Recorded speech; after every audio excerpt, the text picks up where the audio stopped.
예, 부활 잘 보내셨습니까? 부활 성야 미사는 몇 시간 걸렸어요? 3시간? 그럼 10시부터 시작했습니까? 8시 한 데도 있어요? 어디? 조천성당 8시에 했어요? 저 있을 때 10시에 했던 것 같은데. 9시. 예. 그럼 거의 12시쯤에 끝났겠네요. 1시? 어디? 동광. 우리는 2시간 반 했는데. 세례도 다 하고 칠독서까지 다 읽어도 2시간 반 했는데. 9시부터 해서 1시까지? 왜 침례로 하니까. 원래는 밤새는 거 아시죠? 원래는 밤새야 되는 겁니다. 원래는 부활 성야는 밤새는 날입니다. 밤새는 날. 초대교회에서부터 전통이. 지금도 동방 가톨릭 동방교회에서는 뭐 6시간 7시간 막 8시간 막 그렇게 전례를 합니다. 화장실은 어떻게 찾나 모르겠어요. 전 안 가봐서 모르겠는데, 사랑하는 사람과 이야기를 나누면서 밤을 지새는 날이 때가 있지 않습니까? 저도 예전에 신학생 때 우리 선배 형하고, 그때 지금은 신부님 되셨지만 선배 형하고 같이 탑동해서 정말 교회에 관해서 얘기하다 보니까 어느새 형 동터수다 했었던 적이 있는데, 예, 그렇게 내가 관심이 있는 거, 내가 사랑하는 사람과 이렇게 이야기를 나누다 보면 밤을 새지 않습니까? 1년 중에 딱 한 번 예수님께서 부활하시는 그날이 우리가 밤을 새는 날이에요. 원래 그 밤이 어떤 밤이냐? 이집트에서 홍해 바다를 건넜던 그 밤이고, 그 밤이 예수님께서 정말 아무도 없는 곳에서 신비스럽게 부활하셨던 그 밤이고, 그 밤이 사람들이 여러 가지 박해의 상황 속에서 다 이렇게 숨어가면서 지새면서 주님이 어떻게 사셨다 이거에 대해서 풀이했던 그런 밤이고, 그런 밤이 우리한테 이어진 그런 밤입니다. 그래서 아무튼 뭐 그렇습니다. 여러분들 뭐 부활 축하드립니다. 예. 부활 3종 기도는 다 외웠어요? 첫 글자만 외우면 돼요. 하태말 저동주. 하태말 저동주. 잘 모르는 아시겠죠? 예. 원래 공부 잘하는 사람들 비결이 다 있는 겁니다. 지난번에 제가 막 말 헷갈려 했던 거 한번 다시 찾아봤는데, 신약은 구약 안에 숨겨져 있고 구약은 신약 안에서 드러난다. 이렇게 명쾌하게 하셨던 말씀을 난 왜 이렇게 구약 안에 신약이 숨겨져 있다. 구약 성경을 읽으면서 신약을 찾아보라는 얘기인 것 같고, 구약은 신약 안에서 드러난다. 신약 안에서 구약의 의미가 새롭게 비춰지게 되는 것이죠. 히브리서가 아주 그런 것을 잘 보여주는 좋은 예라고 생각이 됩니다. 그래서 우리 히브리서 여러분들 한번 복습해 보도록 하겠습니다. 히브리서, 솔직해집시다. 난 정말 신부님 말씀처럼 히브리서를 정말 성주간 때 읽어봤다 하시는 분, 도움 되던가요? 잘 안 되던가요? 예, 저도 히브리서를 이번에도 뭐 통독은 아니지만은 뭐 성물도라든가 뭐 이런 데서 계속 히브리서가 나오기 때문에 계속 읽었었습니다. 예, 우리 그때 공부했던 거 그냥 대강 보면은, 뭐 60년 이후에서 90년 이전, 뭐 언제인지 정확하게 모르겠고, 어디선지도 정확하게 모르겠고, 동기도 정확하게 모른다고 얘기했습니다. 구조를 제가 그때 머릿말 없이 그냥 바로 나가고 나중에 맺은말만 있다고 얘기했는데, 우리가 지금까지 본 거는 5장까지 봤었습니다. 그래서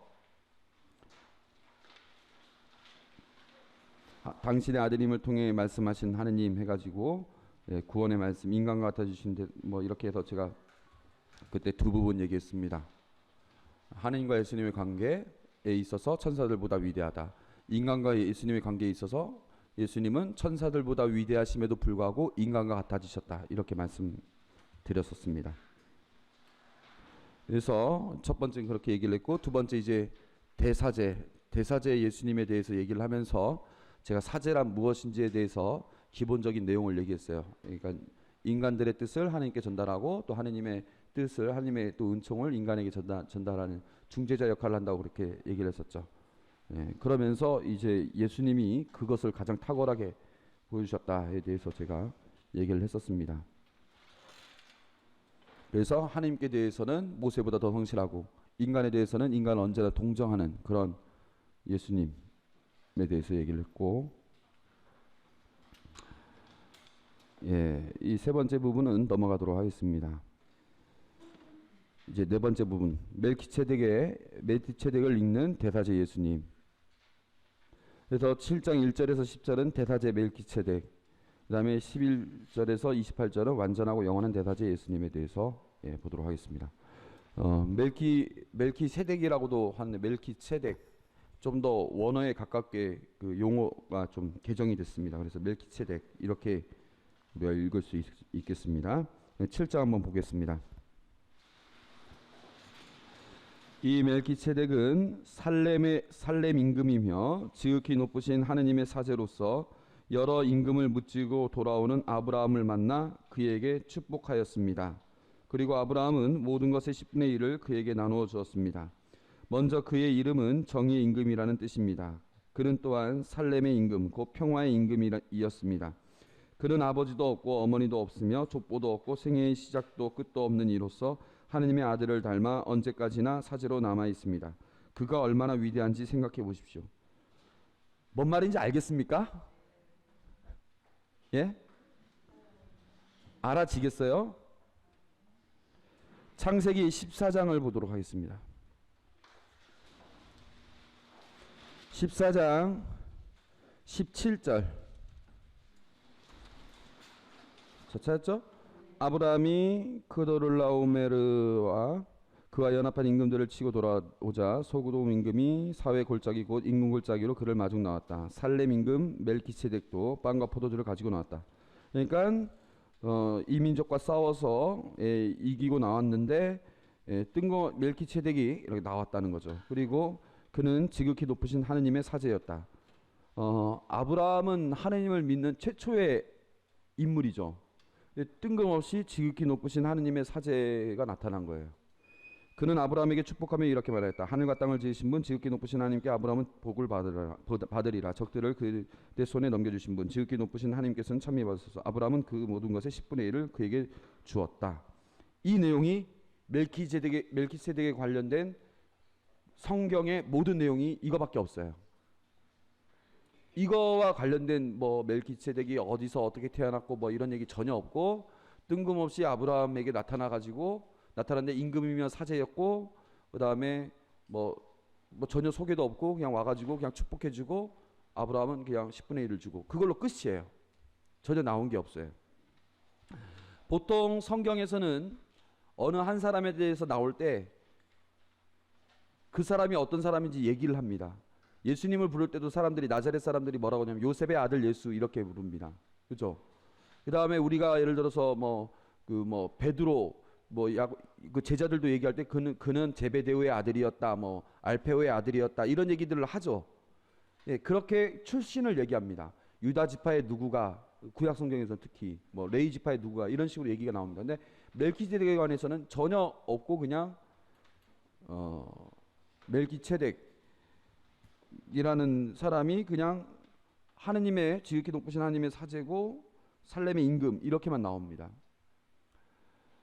그러니까 그 출신에 대해서도 모르고 전혀 몰라요. 그러니까 말 그대로 신비로운 인물인 거예요. 신비로운 임금.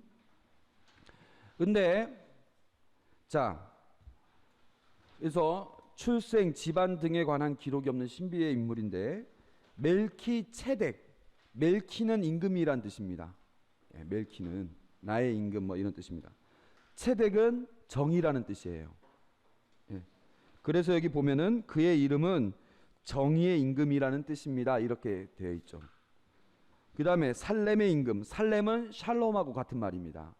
그러니까 평화의 임금이란 뜻입니다. 그러니까 정의와 평화의 임금이란 뜻인 것이죠. 살렘은 예루살렘의 옛말입니다. 아무튼 정의와 평화의 임금이란 뜻이죠. 그러면 정의와 평화라는 말은 구약 성경에서 정의와 평화의 임금이라는 말은 항상 메시아를 암시하는 말이었어요. 이사야서, 예레미야서, 스가랴서, 말라기서, 다니엘서 뭐 이런 데 보면 정의와 평화. 이게 항상 메시아라는 거는 기름 부음 받은 그 중에서도 후대에서는 어떤 것을 의미하냐면은 이제 이스라엘의 독립을 위해서 언젠가 나서게 될 우리의 구원자, 우리의 뭐 구세주 뭐 이런 분인 거죠. 근데 예수님께서 그것을 이루신 것이죠. 그러니까 멜기세덱의 이름 안에, 멜기세덱의 그 모습 안에 메시아가 담겨져 있는 것이죠. 신비로운 인물 멜기세덱이 갑자기 나타났다가 싹 사라진 거죠. 그리고 사제라고 했는데 모든 사제는 다 레위 출신이어야 됩니다. 레위 지파 사람들이어야 됩니다. 근데 멜기세덱은 레위 지파 뭐 이런 레위 지파 이전에, 그러니까 12지파가 나오기 이전에 나왔던 사제라는 것이죠. 그래서 이 멜기세덱은 신비로운 인물이라는 것입니다. 그래서 3절부터 아까 다시 읽어보면 그는 아버지도 없고 어머니도 없으며 족보도 없고 생애의 시작도 끝도 없는 이.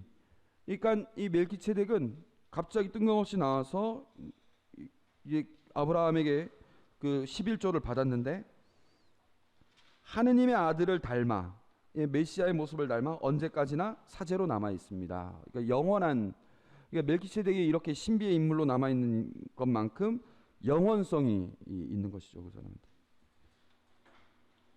그가 얼마나 위대한지 생각해 보십시오. 선조 아브라함도 가장 좋은 전리품에서 10분의 1을 그에게 바쳤습니다. 레위 자손 가운데에서 사제직을 맡은 이들에게는 율법에 따라 백성에게서 11조를 거두는 규정이 있습니다. 백성 역시 그들의 형제로서 같은 아브라함의 소상인데도 그렇습니다. 그런데 멜기세덱은 그들의 족보에 들지 않았으면서도 아브라함에게서 11조를 받았고 약속을 받은 그에게 축복해 주었습니다. 따질 것도 없이 축복은 아랫사람이 윗사람에게 받는 법입니다. 그리고 한쪽에서는 언젠가 죽을 인간들이 11조를 받고 다른 쪽에서는 아직도 살아있다고 성경에서 증언하니까 그것을 받았습니다. 이를테면 11조를 받는 레위도 아브라함을 통하여 11조를 바친 셈입니다. 멜기세덱이 아브라함을 만났을 때 레위가 자기 조상의 몸속에 있었기 때문입니다. 자, 이 무슨 말이냐면은 아브라함이 있고 아브라함 다음에 이삭이 있고 이삭 다음에 누굽니까? 야곱이 있고 야곱 다음에 누굽니까? 12형제가 있죠. 그 12형제 그가 나중에 뭐가 됩니까? 12지파의 선조가 되는 것이죠. 그럼 그 중에 레위 지파가 있을 거 아닙니까? 예. 그러니까 레위는 야곱의 아들이고 그 다음에 이삭의 손자고 아브라함의 증손자죠. 예. 레위 지파 사람들은 아브라함을 선조로 보는 사람들이죠. 근데 이 이스라엘 백성 전체가 레위 지파 사람들한테 사제들이니까, 레위 지파는 사제들이니까 10분의 1을 바쳤어요. 예. 멜기세덱은 사제예요. 근데 멜기세덱은 레위 지파 사람입니까? 아니에요. 레위가 태어나기 전에 있었던 사람이에요. 아브라함한테 있었던 사람이에요. 근데 멜기세덱은 레위 지파 사람도 아니면서 사제였고, 그런데 아브라함이 멜기세덱한테 11조를 바쳤죠. 그러나 아브라함의 자손이며 자손들인 레위 지파를 포함한 이스라엘 백성 전체가 멜기세덱한테 11조를 바친 거나 다름이 없다. 그러니까 멜기세덱은 신비의 인물이고, 그러니까 예수님 요한복음 보면 너희들은 내가 어디서 온지 모르고 있다 이런 얘기 많이 나옵니다. 요한복음 자세히 읽어보신 분들은. 근데 유다인들은 우리는 당신이 어디서 온지 알고 있다. 너희들은 내가 어디서 온지 모른다. 계속 그런 얘기가 나오거든요. 그 얘기는 뭐냐? 누구에 대해서 안다는 것은 그 사람은 누구고 어디서 태어났고 뭐하고 이런 것이 있어야 되는데, 예수님은 너희는 내가 어디서 온지 모르고 있다라는 얘기를 항상 합니다. 그 얘기는 뭐냐면 지상의 고향은 나자렛일지 모르겠지만 베들레헴일지 모르겠지만은 나는 천상으로부터 왔고 그걸 너희들은 모른다. 그 세계를 모른다. 그 얘기를 하는 것이죠. 멜기세덱 역시 성경에서 그렇게 출신을 모르는 사람으로 나옵니다. 그러니까 그러한 사람이 뜬금없이 사제로서 있는 것이 이스라엘 사람들한테는 레위 지파 사람보다 별게 아닌 혹은 동떨어진 우리랑 전혀 상관없는 그런 사람으로 여길 수 있지만 훨씬 우월하다. 왜냐? 아브라함한테 받았다. 얘기를 하는 것이죠. 그러니까 9절 보면 이를테면 11조를 받는 레위도 아브라함을 통하여 멜키체덱에게 11조를 바친 셈입니다. 이렇게 얘기를 한 것이죠.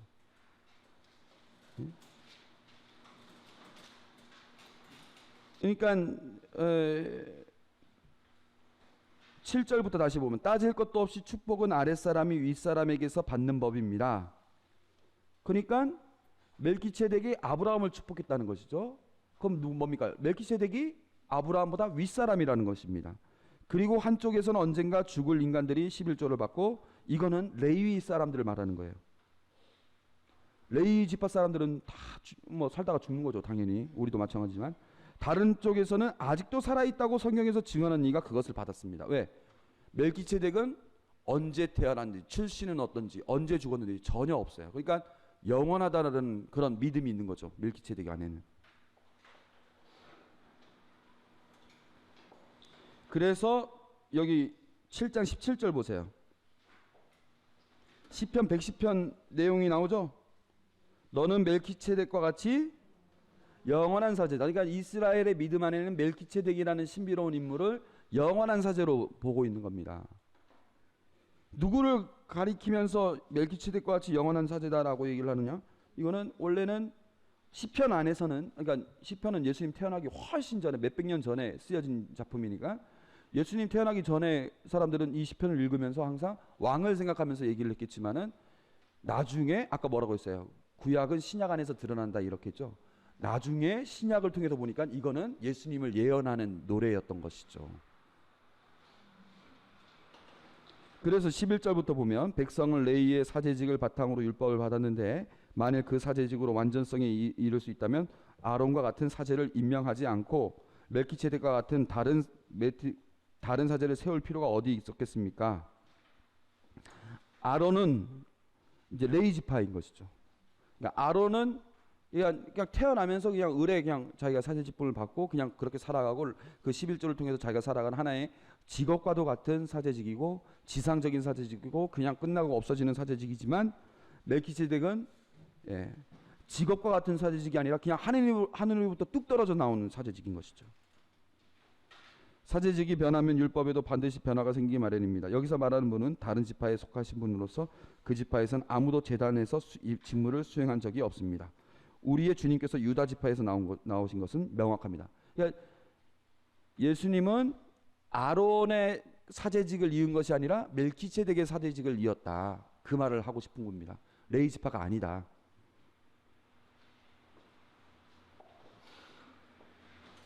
그래서 예수님께서는 멜키세덱의 지파를 라는 것입니다.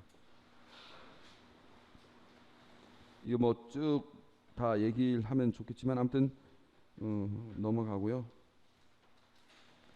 8장부터 내용을 보면은요. 그래서 그 사제 서품 때 너희는 멜키세덱의 영원한 사제직을 이어받는 뭐 어쩌고 그런 노래들이 계속 나오는 이유가 우리는 그냥 단순히 그냥 레위 지파처럼 그냥 혈통을 통해서 얻게 되는 사제직이 아니다라는 것이죠. 혈통을 통해서 얻게 되는 사제직이 아니라 하나님께서 뚝 떨어져 나온 이 사제직인데 그 사제직은 예수님께서 자발적인 순종을 통해서 그 사제직분을 이었던 것처럼 우리도 이제 믿음을 통해서 사제직분을 이어가는. 그러니까 사제라는 것은 옛날에는 그거죠. 사제라는 거는 사제 집안이 아니면 사제가 될 수 없고 사제 집안에서 태어나야 사제가 되는 것이고 다른 사람들은 사제가 될 수 없는 거예요. 예. 근데 예수님은 사제 집안도 아니면서 사제가 되신 거예요. 그건 뭐냐? 하느님이 원하셨고 그것에 대해서 예수님은 아버지 이 잔을 제게서 거두어 주십시오. 그러나 제 뜻대로 하지 마시고 아버지 뜻대로 하소서라는 결단을 통해서 그 사제직을 이어받은 거죠. 오늘날 우리 그 신부님들이 사제서품 받을 때 멜키세덱의 영원한 그 사제직을 이어받는다는 것은 단순히 그냥 그리스도의 제자, 그리스도를 따르는 사람으로 일 뿐만 아니라 우리는 어떤 출신 성문에 의해서 그냥 받는 그런 어떤 직업적인 사제직이 아니라 우리의 믿음의 결단에 의해서 하나님의 뜻에 순종하는 그 모습이 멜기세덱과 같은, 그래서 아론의 사제직이 아니라 멜기세덱의 사제직을 갖고 있다는 것이죠. 일단 이건 넘어가고 8장에서부터는 대사제이신 예수님의 직무 해가지고 새로운 계약의 제사에 대해서 말씀드립니다. 옛 계약의 제사와 새로운 계약의 제사를 비교를 합니다. 그러면서 예수님의 제사는 한 번이면서 절대적인 효력을 갖는 제사다. 옛날 제사와는 차원이 다르다. 이런 얘기를 합니다. 그래서 예수님께서 드렸던 그 새 계약의 제사가 어떤 제사인지 얘기를 하는 것이고, 이게 책 전체의 중심 부분입니다. 자, 이 사진부터 먼저 보여드리겠습니다. 자, 여기가 광야입니다. 광야. 그죠? 이스라엘 백성이 광야에서 몇십 년 동안, 40년 동안 홍해 바다를 탈출해서 이제 요르단 강 앞에까지 40년 동안 있었죠. 그 광야에서 있으면서 이런 걸 만들어요. 이게 뭡니까? 성막. 만남의 장막이라고도 하는 성막. 거룩한 장막이라는 것이죠. 성막입니다. 여기는 12지파의 그 천막들이 있는 것이죠. 그러니까 영어로 얘기하면 텐트죠. 텐트 친 거죠. 텐트 치면서 야영을 한 겁니다. 예, 맞죠? 그래서 이스라엘 백성들이 텐트를 치면서 야영하면서 광야를 갑니다. 예. 그러면 하느님은 광야 생활을 하는 그 이스라엘 백성들, 그렇게 고생하는 이스라엘 백성들을 보면서 어떻게 하셨을까? 하느님께서는 내 텐트도 쳐라, 이렇게 하신 겁니다. 내 텐트 쳐라. 나도 너희들과 함께 야영하겠다. 그게 뭐냐? 만남의 장막, 성막입니다. 예. 그러니까 이거는 뭐 예를 들어서 레위 지파의 텐트, 이거는 뭐 유다 지파의 텐트, 이건 뭐 길동이네 텐트, 모세 텐트, 뭐 아론 텐트 뭐 있겠죠? 이거는 주님 텐트, 주님이 사시는. 예? 여러분들 야영, 어렸을 때 야영 갈 때 보면 선생님 텐트가 따로 있을 거 아닙니까? 그런 것처럼 주님께서 여기 계시네. 그러니까 주님은 하늘 저 높은 곳에서 광야 생활을 하는 이스라엘 백성을 보면서 이렇게 구경하면서 고생하는구나, 적절할 때 필요한 걸 도와주신 게 아니라 함께 노숙을 하면서 1박 2일 아시죠? 1박 2일 함께 노숙을 하시면서 가신 거예요. 네?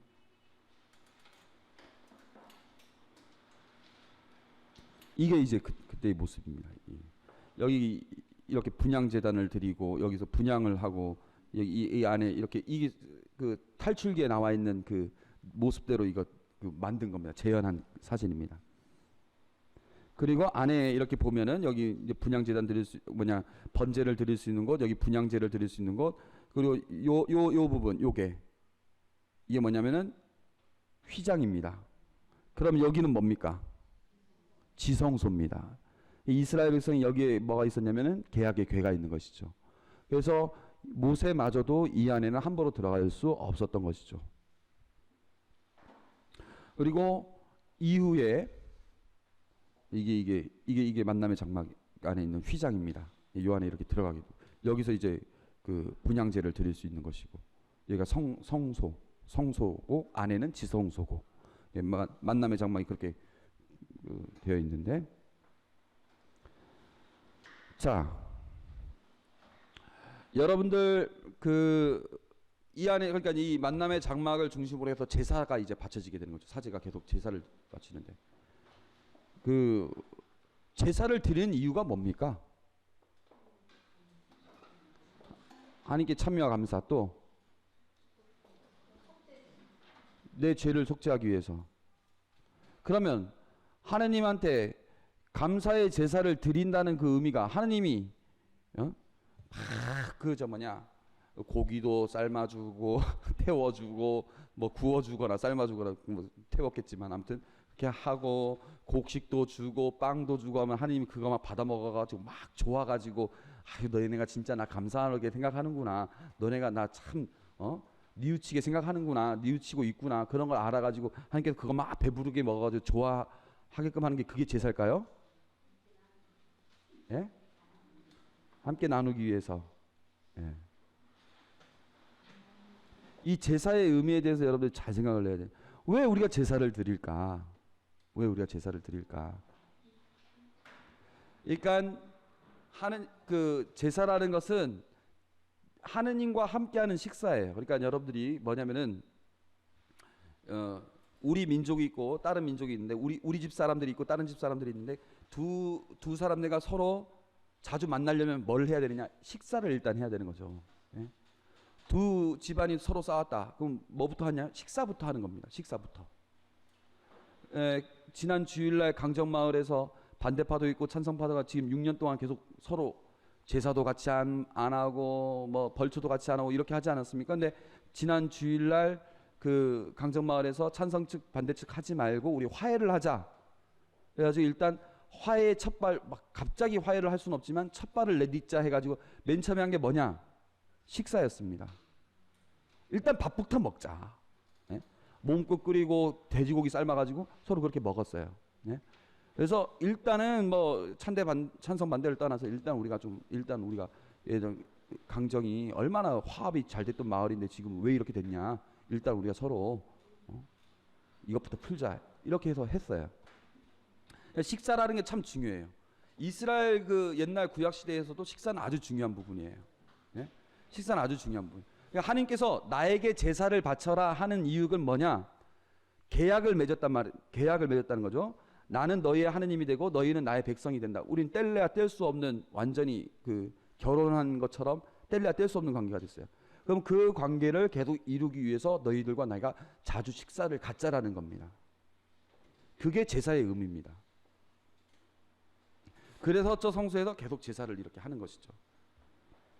그게 옛계약입니다. 그 중에서 속죄 제사는 또 어떤 제사냐? 속죄 제사는 피를 바쳐야 됩니다. 피를 바쳐. 왜 피를 바치느냐? 왜 피를 바쳐요? 그 중에서도 짐승의 피를 바쳐요. 하느님이 피를 즐기시는 분이시기 때문에. 그게 아니라 피는 생명을 상징해요. 생명을 상징해. 피는 생명을 상징합니다. 그러면 왜 피가 생명을 상징하는데 왜 그런 생명을 바치느냐?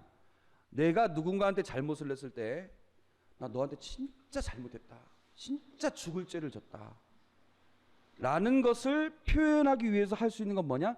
내 생명을 바치고 싶을 정도로 내가 정말 죽을 죄를 졌다고 생각되는데 그것을 표현하는 게 뭐냐?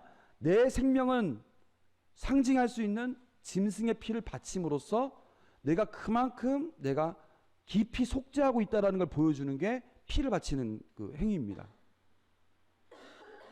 예, 아시겠죠? 이 내용 이렇게 이런 그 개념을 여러분들이 잘 알고 계셔야 돼요. 개념을 잘 알고 계셔야 돼요.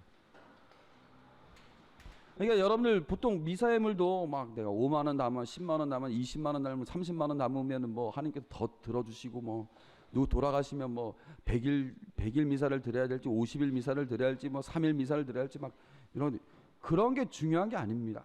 그 예물의 크기가 중요한 게 아닙니다. 마음이 중요한 것이고 마음이 잡히면 외적인 행동은 따라가게 돼 있어요. 따라가게 돼 있습니다. 마음이 가 있으면 외적인 행동은 따라가게 돼 있어요. 그러니까 전에도 한번 얘기했었는데 주차비 1,000원은 아깝지 않습니까? 예? 주차비 1,000원은 아까운데 범칙금 예를 들어서 뭐 지금 시한 내에 내면은 5만 원인데 꼭 개 이름 불러가지고 나중에 저기 뭐냐 그 납부기간 어겨가지고 5만 원 내도 될 거 6만 원 내면 그 만 원이 얼마나 아깝습니까? 아깝죠? 예. 남편분들 뭐 과속해가지고 5만 원 내도 될 걸 꼭 안 챙겨가지고 6만 원 내면 얼마나 잔소리가 얼마나 나올 거야. 진짜. 근데 저한테 만 원짜리 밥 사주는 거 아깝습니까? 예? 덜 아깝죠? 안 아깝습니까? 더 사주면 더 사줬지. 그니까 이게 뭐냐? 마음의 문제. 마음이 있으면 가게 돼 있어요. 마음이 있으면 가게 돼 있어요. 그러니까 5만 원이네, 10만 원이네, 20만 원이 그게 중요한 게 아니라 마음을 우선 잡는 게 중요하고 그렇게 마음이 있으면 가게끔 돼 있습니다. 그러니까 마음이 우선이라고 해서 그러면 5천 원만 내도 되는구나. 1,000원만 내도 그런 차원으로 얘기하는 게 아니라 일단 마음을 잘 잡아보십시오. 그럼 가게 돼 있다니까요. 예? 재물이 있는 곳에 너의 마음이 있다. 예수님께서 말씀하셨던 것처럼. 그러니까 내가 어디에 제대로 외적으로 잘 안 해진다. 아, 그럼 내가 마음이 없구나. 그렇게 생각하시면 돼요. 딱 맞아요. 아무튼 제사의 의미를 이런 것들을 잘 알고 계시면 미사를 드리는 마음 자세도 아무튼 다른데, 이제 레이기, 만약에 레이기를 그 강의하게 되면 이 부분에 대해서 아주 많이 그 강조하게 되는데, 제사가 이런 의미였습니다. 이런 의미였습니다. 하나님께서 애시당초 제사 종류도 많죠. 뭐 희생 제사, 봉헌 제사, 뭐 감사 제사, 무슨 여러 가지 제사가 있는데, 제사가 이런 의미였습니다. 그런데 그런 구약의 제사를 예수님께서 새롭게 세우셨다, 이런 내용입니다. 그래서 8장부터 보면은요, 지금 하는 말의 요점은 우리에게 이와 같은 대사제가 계시다는 것입니다. 하늘에 계신 존엄하신 분의 어자 오른쪽에 앉으시어 사람의 아니라 주님께서 세우신 성소와 참 선막에서 직무를 수행하는 분이십니다. 그러니까 사람이 아니라 주님께서 세우신 성소와 참 선막, 이건 어디냐? 천상 선막을 말하는 것이죠. 사람이 세웠다는 것은 성전 혹은 만남의 장막을 얘기하는 것이지만, 모든 대사제는 예물과 제물을 바치도록 임명된 사람입니다. 그러므로 대사제도 무엇인가를 바칠 것이 있어야 됩니다. 만일 그분께서 세상에 계시면 사제가 되지 못하십니다. 율법에 따라 예물을 바치는 사제들이 있기 때문입니다. 모세가 성막을 세우려고 할 때 지시를 받은 대로 그들은 하늘에 있는 성소의 모상이며 그림자에 지나지 않는 성소에서 봉직합니다. 그러니까 이제 구약의 것은 천상의 것에 대한 그림자에 불과하다. 내가 이 산에서 너에게 보여준 모형에 따라 모든 것을 만들어라. 그렇게 보여준 모형에 따라 만든 그림자를 따릅니다. 그런데 이제 그리스도께서는 더 훌륭한 직무를 맡으셨습니다. 더 나은 약속을 바탕으로 세워진 더 나은 계약의 중재자이시기 때문입니다. 첫째 계약의 결함이 있기 때문에 새로운 계약이 생겼다, 이렇게 얘기를 해요. 첫째 계약, 그러니까 구약 성서에서 말했던 그 계약의 제사들이 어떤 제사였느냐, 이제 구약 성경의 그 결함을 얘기해 줘요. 보라, 그날이 온다, 주님께서 말씀하신다. 그때 나는 이스라엘 지방과 유다 지방과 새 계약을 맺으리라. 지금 옛 계약을 맺고 있지만 새 계약을 앞으로 맺겠다. 예레미야서에 나와 있는 얘기죠. 그것은 내가 그 조상들의 손을 잡고 이 땅에서 이끌고 나올 때에 그들과 맺었던 신하의 계약과는 다르다. 그들이 내 계약을 지키지 않아 나도 그들을 돌보지 않았다. 주님께서 말씀하신다. 그 시대가 지난 뒤에 내가 이스라엘 지방과 맺어줄 계약은 이러하다. 나는 그들의 생각 속에 내 법을 넣어주고 그들의 마음에 그 법을 새겨주리라. 그리하여 나는 그들의 백성이 되고 그들은 나의 백성이 되리라. 자, 이 내용의 배경을 예를 들어서 여러분들 미카서 한번 찾아보세요. 미카서 6장 6절 찾아보세요.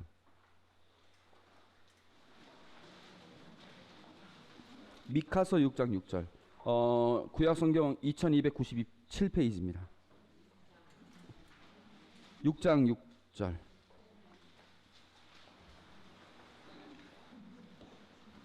됐어요? 내가 무엇을 가지고 주님 앞에 나아가고 무엇을 가지고 높으신 하느님께 예배드려야 합니까? 번제물을 가지고 1년 된 송아지를 가지고 그분 앞에 나아가야 됩니까? 여러분, 송아지 요새 얼마입니까? 예? 예? 제가 잘 몰라가지고 시세는. 흑돼지는 60만 원인가 그러는데, 예?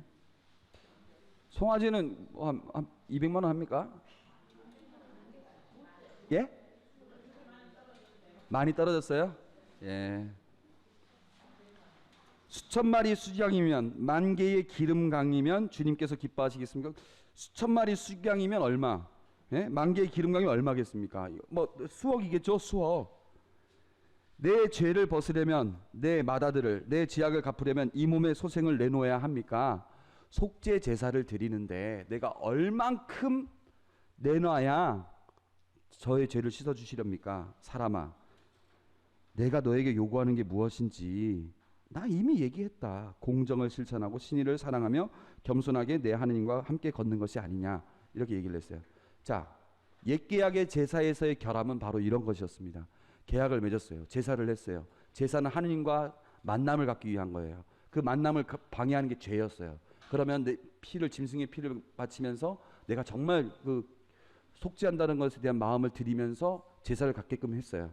그런데 사람들은 그 마음에는 전혀 관심이 없고 형식적인 거에만 얽매인 거죠. 형식적인 거에만. 내가 이만큼을 바쳐야 되고 이것은 의무이고 이걸 안 하면 안 되고 이렇게 해야 되고 저렇게 형식적인 거에만 얽매인 거예요. 그러니까 예언자들이 계속 얘기했어요. 야, 너가 그렇게 바치든 뭐 하든 그게 중요한 게 아니다. 너가 실질적으로 그렇게 살아야 된다. 근데 그걸 하지 않는 거예요. 계속. 그런 형식적인 면에 계속 있는 것이죠.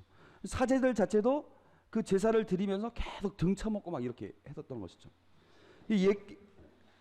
왜요?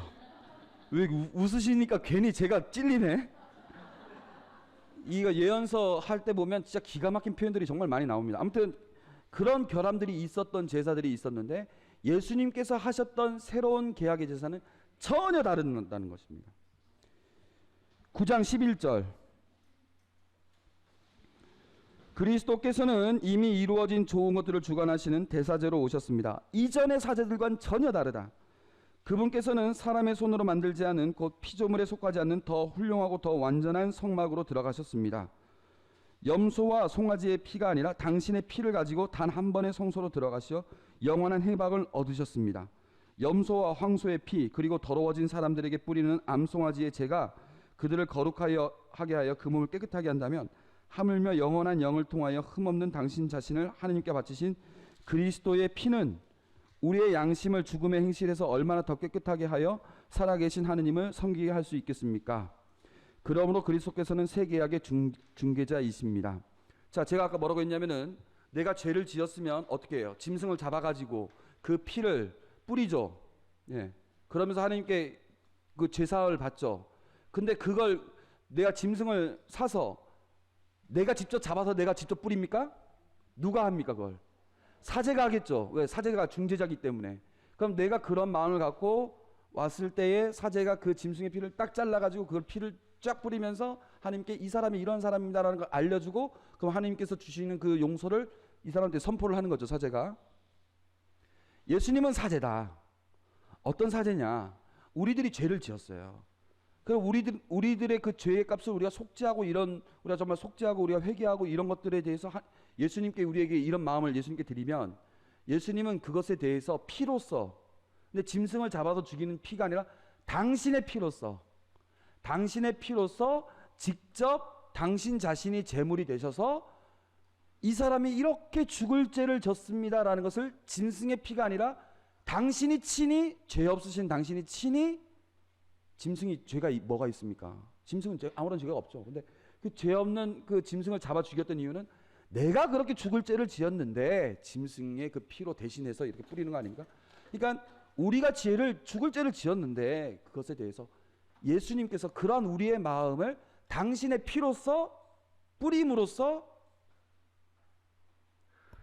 하나님께 드린 거예요. 예수님의 죽음 자체가 그러니까 성목요일, 금요일, 토요일 부활로 이어지는 그 파스카 자체가 하나의 커다란 제사라는 거죠. 그게 하나님께 바쳐지는 커다란 제사예요. 하나님께 바쳐지는 커다란 제사. 그러면서 우리는 이제 뭘 하면 되느냐? 그러한 예수님의 그 제사를 믿고 따르기만 하면 되는 거예요. 예수님께서 친히 그렇게 제물이 되어 주신 가장 대단한 대사진 것, 가장 위대한 대사진 것이죠. 사제 중에서. 예. 그렇게 아무튼 예수님께서 바쳤던 제사. 그러니까 예수님께서 이것을 기억하라. 최후의 만찬 때 이것을 기억하라 하신 거예요. 이것을 기억하라. 그래서 우리가 지금 드리는 미사가 바로 그렇게 여러분들이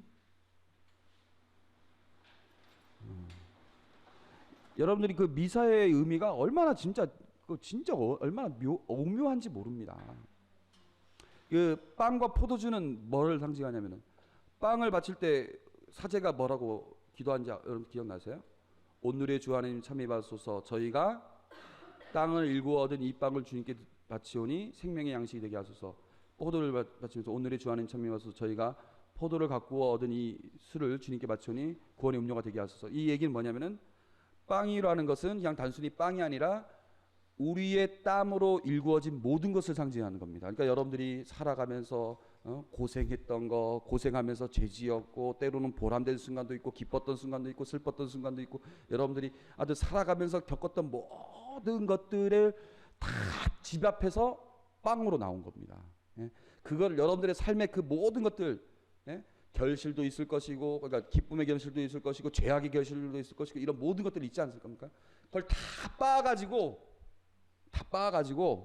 다른 거 전혀 속지 않고 누룩 전혀 섞지 않고 그거 그대로 순수하게 익힌 게 빵입니다.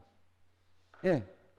그냥 여러분들의 삶의 여러 가지 그 결실들을 다 쪄가지고 포도즙 내듯이 그것의 즙을 만든 것이 포도입니다. 그러니까 이 빵과 포도주를 하나님께 우리가 봉헌 때 봉헌하지 않습니까? 봉헌하는 거는 여러분들의 삶의 그 집약체를 봉헌하는 거예요.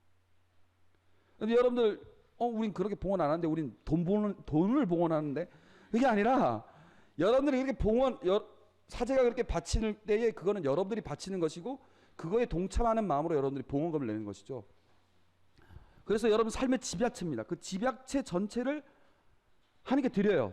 그 미사 때 뭐가 이루어지느냐? 예수 그리스도께서 최후의 만찬과 그 성금요일 날 돌아가신 것을 통해서 세워진 이 미사가 뭘 만드느냐? 그 빵과 포도주, 인간의 인간 삶의 집약체가 뭘로 바뀌느냐면 그리스도의 삶 자체가 되는 거예요. 그리스도의 삶으로 바뀌는 거예요. 그게 여러분들이 인간의 겪었던 모든 것이, 그러니까 빵이 성체가 되고 포도주가 성혈이 됐다는 것은 여러분들의 인간 삶 자체가 그리스도가 되셨다는 거예요. 예. 그리고 그것이 봉헌되는 거예요. 그러니까 예수님께서 그 자리에 미사 때 사제로서 있는 겁니다. 아까 뭐라고 했습니까? 우리가 갖고 있는 여러 가지 죄와 이런 것들을 중재자가 받아가지고 드린다고 했죠. 우리 삶의 모든 것을 빵과 포도주로 드리면 그분은 그것을 제물로, 당신 제물로 바꾸셔서 그걸 드리는 겁니다. 예. 그리고 그걸 우리가 어떻게 합니까? 그걸 하나님께 드리고 그걸 우리가 나눠 먹죠. 그리스도의 그 삶 자체를 우리가 먹게 됩니다. 우리는 뭘 하냐? 우리의 삶을 바치고 그 바쳤을 때 그 미사를 통해서 그리스도의 삶을 먹고, 이걸 뭐라고? 거룩한 교환이라고 합니다. 거룩한 교환. 이 지난주 영성체육 기도에 나왔던 표현입니다. 거룩한 교환. 이것에 대해서는 제가 정말 너무너무 강조하고 싶은데 여러분들이 정말 이 부분에 대해서는 묵상을 제대로 해보십시오. 미사에 대해서 정말 느낌이 다릅니다. 이 봉헌한다는 거 아무튼 그렇습니다. 다른 내용들 여러 가지 있는데 이거 다 생략하겠습니다. 그 11장에서 12장 내용은 여러 가지 구약의 인물들에 대해서 나오는데 그 구약의 인물들은 다 예수 그리스도를 상징하는 표현들입니다. 이제 넘어가겠습니다. 그래서 10분 쉬고 야고보서 하도록 하겠습니다. 혹시 히브리서 질문 있습니까? 없으면 잠시 쉬겠습니다.